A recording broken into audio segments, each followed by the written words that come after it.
What is up, YouTube? It's your boy Millsy, hometown commander, and we are back for another episode of Millsy Brews, the show where I bring my version 1.0 deck list for a new commander for you, for your consideration on my quest to outbrew your favorite Magic channel. Man, March of the Machines has been a ton of fun so far. I've got a ton more stuff planned. Believe me, we are rolling on the train to brew as many of the new team up commanders as we can, brew as many new commanders as we can on my quest to outbrew your favorite Magic channel.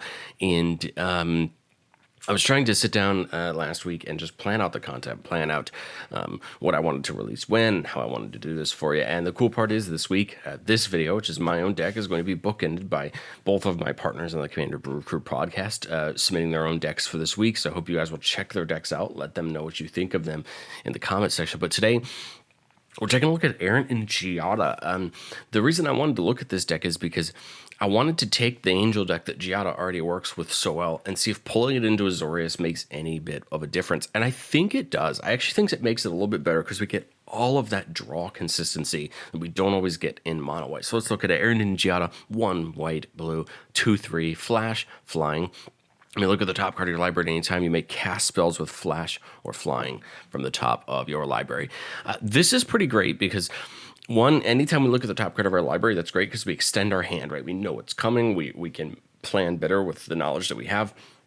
But the best part here is we can cast spells with flash or flying from the top of our library. It means we can cast most of our angels from the top of our library. And that's great because, again, it extends our hand, gives us more to work with. Okay, so you'll notice with this deck that this is a kind of a extension of the Back for Brothers where a brutalist for Giada, Font of Hope, of course, one of the two partners of this card is referring to. And so what I basically do is I took that Giada deck, I brought it into these colors, I updated it with, of course, some of the new angels we've gotten since that deck came out, and of course I tried my best to kind of reform it into Errant and Giada. All right, starting off with the Landy Lands. I like it. I think it just adds on to what that deck already had. We get access to a lot of dual lands, which is great. I still like Nykthos. The more angels we have, the better mana this taps for. Seraph Sanctuary is still a fun utility land in an angel deck, gaining us life for one every time one comes in. And we're not just trying to play angels. Remember, we're trying to make angel tokens as well. Remember, the life sync strategies and angels have a good chance of making tokens as well. So this is going to gain us life doing that. Getting up into the enchantments, you'll notice most of our enchantments here has completely shifted. We get Leyline of Anticipation, which allows us to cast non-land cards as though they had flash. This is pretty great because now we can cast things from our hand on our opponent's turns as opposed to our turns. Gets around haste, does a lot of really fun things. And I believe this interacts with Giada and Errant, allowing us to play things off the top of our library at flash speed as well. If it doesn't, I apologize, but that's my understanding of how this works. It's the same reason I'm playing something like Vidalcan Orrery as well. Now, if it doesn't work like that, well, then it's easy. We just take these two cards out. I think Anticipation is still probably worth it, but maybe not Vidalcan Orrery. We take the card out, sub something else in. But that's my understanding of it, so that's the way that I'm going with it. Mystic Remora, Ristic Study, bunch of card draw. This is what we need. We need to get to our mana door. We need to get to our mana rocks. We need to get to our cards and get the thing going. Favorable wins. Buffing all of our flying creatures. Reconnaissance mission is going to draw us a card when a creature we control deal damage to a player. So you can see we're already adding good card draw. We're already adding a lot of ways to do that. Staggering Insight's a fun card. +1/+1 in lifelink. And whenever it deals combat damage to a creature, we draw a card. Or player, we draw a card. And this is great because so many of the angels care about gaining life and doing things when we gain life, but not all of them have lifelink. Sure, we're playing Lyra and things like that to give our angels lifelink, but not all of them are always going to have it, so I think Staggering Insight is going to help by putting lifelink on one of our big things that can get through and deal a decent amount of damage, gain us life, and start that chain. Angelic Accord, one of the cornerstones of the original deck. At the beginning of each end step, if we gain 4 or more life, we get a 4/4 angel. And then Cleric class can start putting +1/+1 counters on creatures at the second level when we gain life, which is pretty great. And then Tithe to help us out with our mana. Getting up into the artifacts, a lot of it looks the same. We added the Sensei's Divining Top because now we can look at what's on top, right? So now we care about what's on top. So why not use the top to allow us to look at the top 3, shift them around, and be able to cast things off top of our library. I think this pairs really well with Leyline and Valkyrie, if we truly could do that, if we truly can cast them off the top because they have flash because of those two, well then I think Sensei's becomes even better because then we can manipulate the top of our deck. If we can't, I still think Sensei's is good because it allows us to look at what's going on and then kind of manipulate the top of our deck around. We get some better mana rocks, right? Talisman, Azorius, Signet. So we're getting some different things. We get Midnight Clock, which is still one of my favorite mana rocks of all time. As soon as you put it down in 4 turns, it's going to go off, shuffling your hand into your graveyard, back into your library, and drawing 7 new cards. This is going to kind of rinse things back and get you some more cards and get some more things going. Oketch's Monument still feels really good in the deck. Almost all of our creatures are white. All of them are white. Only 1 or 2 of them are both colors. So Oketch's Monument and Pearl Medallion are still going to help us out a ton there. Book of Exalted Deeds is another card that can potentially make us those angel tokens, which is great. It's going to give us some more things to block with. And then Ursa's Incubator is probably one of the better cards here, just to drop all those angels, make them a lot cheaper, getting them down to probably just mana pips as opposed to their full cost, which is what we really, really want. Getting into the spells. Spells on the instant side, a lot of protection, Clever Concealment, Flawless Maneuver, Teferi's Protection. We really want to protect our board when we have it. Brainstorm there for the draw, Reality Shift, and Psychic for some removal, Swords for some removal, the E-Tutor because we have a lot of things we want to go get, and then Rapid Hybrid for some removal. Up into the sorceries, 1, 2 board wipes, 2 pretty good board wipes, and they're both good in their own right, so I kind of like having both of them. Idyllic Tutor to go get a lot of the enchantments we want, Ristic Study or Mystic Remove if we need the draw, Staggering Insight if we need that lifelink, a bunch of other things. Ponder and Serum Visions for some draw. The reason I like these two is they both let us see what's on top or manipulate on top, so that's pretty great. And then Search for Glory is still one of the better tutors in white because we can get a legendary card or a saga card. A legendary card is great because we can get our Planeswalker, we can get a bunch of our angels that are legendary, or we can get any of our legendary lands. So that's pretty great. I like Search for Glory. I think it fits the spot really well. All right, before we get into the creatures, we are playing only 1 Planeswalker, and that's Sarah the Benevolent. +2 creatures with flying. We draw a +1/+1 to win the turn.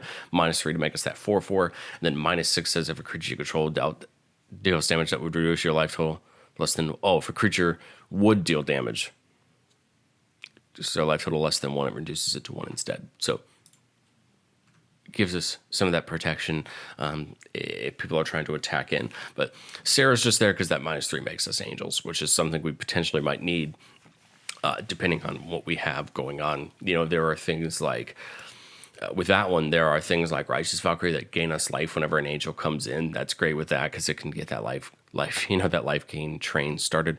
There's a lot of great angels in this list. I really want to talk about, if you want to hear me talk about, I'll kind of go through the ones that I think are the best, and then I'll go through the new ones that we added. If you want to hear me go complete one by one for all of these angels, I did it in the Giada list as well. And some of them are just here because they're bodies, they're angels, and they do what we want them to do. But Angel of Destiny, whenever a creature you control deal combat damage to a player, you and that player each gain that much life. In the beginning of your end step, if you have 15 more life than your starting life total, each player it attack this turn loses the game. That's an alternate win con. It's tough to deal with because it has, of course, double strike in the air. And it's going to catch some opponents off guard. And it's actually pretty easy to get that life gain up there because all of your other creatures gain that life too. So it's going to turn our life gain strategies on.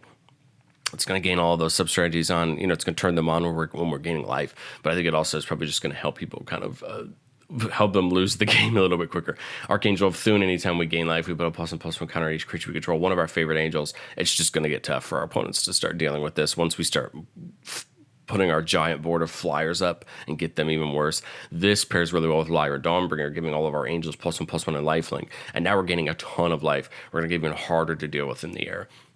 And it's just going to come on mess for our opponent. Avacyn, probably the best and biggest creature in the deck, giving all of our permanents indestructible. This is great. Of course, it doesn't get us around something like Farewell or Cyclonic Rift, but for every board wipe, this is going to get us around it. This is going to make us even harder to deal with. And I think Avacyn's like the top end angel. You're in trouble when Avacyn comes down. Baneslayer Angel is still one of my favorites.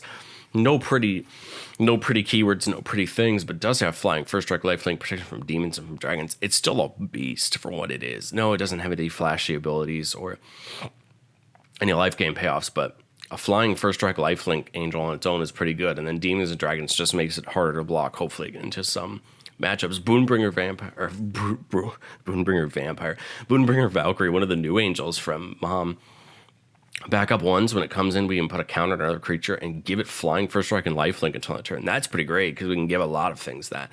So I really like Boonbringer Valkyrie for that. You can come in and give something else first strike and lifelink really until end of turn, and this is going to end up becoming really helpful because we can potentially take a good attack on the turn this comes down and leave this back up to block. Breathkeeper Seraph is an interesting card. It says whenever it's paired with another creature, and each of those creatures has, whenever this creature dies, you may return it to the battlefield under its owner's control at the beginning of the next upkeep. So we can basically protect some of our cards or creatures from dying. If they die and go to the graveyard, we can have them come back. Doesn't help with exile, but it will help protect some of the really important creatures that we want to keep around. Firemane Commando, New Angel Soldier. Whenever you attack with 2 or more creatures, we draw a card. Here we go. More card draw in for attacking. The best part is Firemane Commando does not have to attack. First get that ability, which is great. And then whenever one other player attacks with 2 or more creatures, they draw a card if none of those creatures attacked you. So this does kind of incentivize our opponents to attack somebody else, which is always a little helpful. Giada is still absolutely the star, giving angels additional plus and plus counters, giving us mana. I still think it's probably my favorite angel that they've released in the last year, but it's here and it's helping us out a lot. Guardian of Girper from Mom. Whenever it enters the battlefield, exile up to 1 target creature or artifact you control and then return it. This could bring a blocker back in to deal with, or bring a creature that attacked back into block. This could do a lot of things. Not a lot of our angels have like good ETBs. But the one reason I like this is Karmic Guide could come back in, return something from a graveyard back to the battlefield, or Righteous Valkyrie. We could just blink something else out with Righteous Valkyrie out and just gain some life. So that's great as well. It has some great options. Hail to War, reducing the cost of angels and humans for the amount of counters on it. This is great because, if we get this out with Archangel of Thune or something like that, it's going to make our spells really cheap. We talked about Karmic Guide bringing things back. Linvala is pretty great. We get 2 of them now that we're going into white-blue. This one's going to shut off all activated abilities of our opponent's creatures, and then Linvala Shield of Seagate is our new kind of angel that we're most excited to add, because its bottom ability says sacrifice Linvala, choose hexproof or indestructible creatures you control, gain that ability until end of turn. This is great because it's kind of a piece of protection for our entire board, only for 3 mana. We choose hexproof or we choose indestructible. Most time I think we're probably going to choose indestructible because that's the one we're going to need more. Give the whole board indestructible, protect them against a lot of things that can happen. Resplendent Angel, one of our most important ones. At the beginning of each end step, if you gain 5 or more life this turn, create a 4/4 Angel, and then for 6 mana, we can give it lifelink. But I think this is one of the perfect cards to give like a lifelink with Lyra Dawnbringer, or just to have lifelink down on the board. We gain 5 life, we get that 4/4 Angel, and that can go off every turn. So if we block on somebody else's turn and gain life, we make the token. If we gain all that life on our turn, we make the token. Resplendent Angel is one of my favorite angels, and I think it's kind of the cornerstone of one of these decks as far as setting up that life gain strategy and getting good value off it. Restoration Angel, one of the newer ones. I think it's an older card, but it just got reprinted in Double Masters 2022. Whenever it enters the battlefield, you may exile target non-angel creature token you control, or creature you control, then return that card to the battlefield under your control. Most of our creatures are angels, but there are some that aren't, and we don't have to, but we can. So this could potentially protect a Heliod or a Speaker of the Heavens or Bishop of Wings from a removal spell. Come in, blink it, and keep it safe. So that is an option. Talk about Righteous Valkyrie. Whenever another angel or cleric enters battlefield under control, you gain life equal to that creature's toughness. It's just going to help us get some life up. And then as soon as we have 7 more life than our starting life total, all of our creatures get a flat +2/+2. It is going to hurt, and it normally does hurt when you get this roll. And Speaker of the Heavens can tap to make an angel as long as we have 7 or more life than our life total. And that's what we want it for. We want it there to make those tokens and get the ball rolling. Steel Seraph, one of my favorite new ones. This is from Brothers War. If you in combat in your turn, creature control gains flying, lifelink, or vigilance until end of turn. This is great with the Resplendent Angel or Archangel of Thunes, because you can give something else lifelink. Get 2 triggers for the Archangel of Thune, or help trigger the Resplendent Angel or that Angelic Accord, making us those tokens, giving us those blockers, doing that kind of good stuff.